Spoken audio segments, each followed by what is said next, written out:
शिवाजी महाराज की शिवाजी महाराज की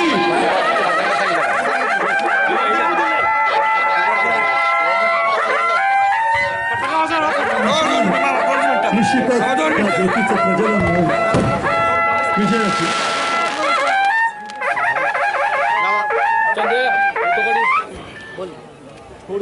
हॅलो शिवजयंती महोत्सव 2026 यामध्ये आपण मशाल महोत्सवाचा पार पडतोय।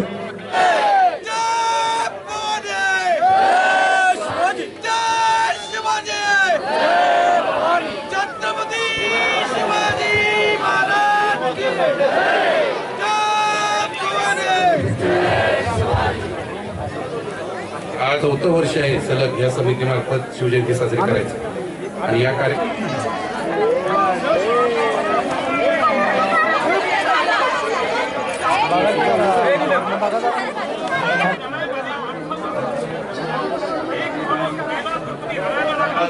किंवा शाळेची मुलं सहलीला येतात किंवा नुसतं वेळ घालवायला पण जे साताऱ्यातले सगळेजण येतात किंवा आपले बाहेरनं आलेल्या पाहुण्यांना पण आपण दाखवायला आणतो किल्ल्यावर, तर त्या ह्याच्यासाठी 130 कोटी रुपये खर्च करून आपण किल्ल्याचं आपलं संवर्धन करतोय आणि एक अतिशय भव्य असं किल्ल्याचं स्वरूप जे आहे ते आपण निर्माण करतोय। त्याचं पण काम ते आता येणाऱ्या बजेटचं सेशन झालं की त्याच्यानंतर सुरू होतंय। अशा अनेक नवीन प्रकल्प साताऱ्यात होतात। सातारा नगरपालिका या ह्याच्यामध्ये सर्व ह्याच्यामध्ये कार्यरत आहे। अमोल मोहिते नगराध्यक्ष असतील, आमचे ॲडव्होकेट बनकर साहेब उपनगराध्यक्ष असतील आणि सर्व माझे सहकारी नगरसेवक असतील, सर्वजण या सर्व कामामध्ये कार्यरत आहेत आणि अतिशय सुंदर अशी वास्तू जी आपल्या जे पूर्वजांनी इथं आपल्यासाठी निर्माण करून ठेवली ती जतन करण्याचं काम तुम्ही आम्ही सगळ्यांनी मिळून करूया एवढीच अपेक्षा व्यक्त करतो। सगळेजण या मशाल महोत्सवाला आला, तुमच्यामुळे हा मशाल महोत्सव यशस्वी झाला। शिवभक्त म्हणून तुमचे सगळ्यांचे मनापासून दोन्ही हात जोडून तुम्हाला नमस्कार करतो, तुमचे आभार मानतो आणि याच उत्साहानं उद्याच्या शिवजयंतीच्या मिरवणुकीमध्ये सुद्धा आपण सर्वांनी सहभागी व्हावं। ही सर्वांना म्हणजे नुसतं जो तरुण मुलांना नाही तर मुली असतील, महिला असतील, सर्व माझे वडीलधारी असतील, सगळ्यांनी उद्याच्या शिवजयंतीच्या मिरवणुकीमध्ये सहभागी व्हावं। ही आपली मिरवणूक आहे, ही आपली शिवजयंती आहे। ही नगरपालिका किंवा नगरसेवक किंवा आमदार किंवा खासदार यांच्या पुरती शिवजयंती नाहीये, हा आपला उत्सव आहे, आपला सण आहे, शिवभक्तांचा सण आहे।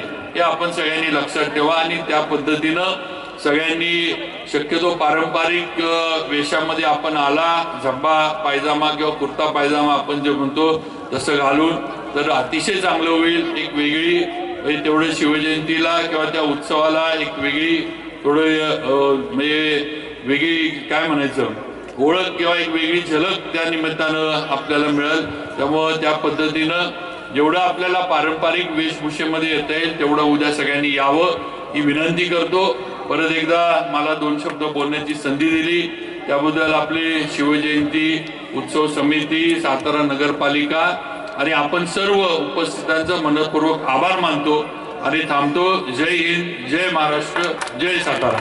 शिवजयंती तर दरवर्षी साजरी होत होती पण थोडं भव्य स्वरूप याला गेले अनेक वर्ष आपण सर्व शिवभक्त मिळून देतोय आणि मशाल महोत्सव आपला अधिकतारा किल्ला आपले सातारकरांची ओळख शान आहे। या ठिकाणी आपण दरवर्षी इथं घेतो आणि आता त्याची संख्या पण वाढायला लागली। इथे येणारे मशाल महोत्सवांना शिवभक्त असतील, इथे येणाऱ्या महिला असतील, मुली असतील, शाळेत जाणारी मुलं असतील, विद्यार्थी असतील, फार मोठ्या प्रमाणावर येतात आणि भव्य स्वरूप या मशाल महोत्सवाला मिळायला लागले आणि पूर्वसंध्येला शिवजयंतीच्या एक उत्साहाचं वातावरण याच्यामुळे निर्माण होतं। शिवजयंती उद्या आता शिवजयंती आहे, उद्याची पण मिरवणूक भव्य होणार आहे, सगळ्यांनी त्याच्यामध्ये सहभागी व्हावं।